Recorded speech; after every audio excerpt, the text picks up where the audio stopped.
আসসালামু আলাইকুম রহমতুল্লাহ ওবরকাতুহু।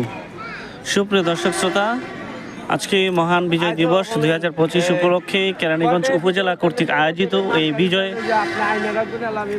মেলা আপনারা দেখতে পাচ্ছেন।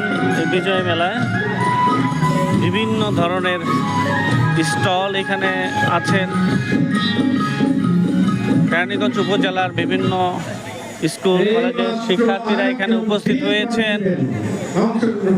এখানে বিভিন্ন ধরনের স্পোর্টস অনুষ্ঠিত হচ্ছে এবং বিভিন্ন গণ্যমান্য ব্যক্তিবর্গ উপস্থিত রয়েছেন। এই স্পোর্টস শেষে বিকেলবেলা পুরস্কার বিতরণী অনুষ্ঠানের কথা রয়েছে। উক্ত অনুষ্ঠানে হয়তো উপস্থিত থাকবেন কেরানীগঞ্জ উপজেলা নির্বাহী অফিসার এবং রাজনৈতিক দলের নেতৃবৃন্দ। আজকের এই বিজয় মেলায় আমরা উপস্থিত হতে পেরে আনন্দিত ও গর্বিত।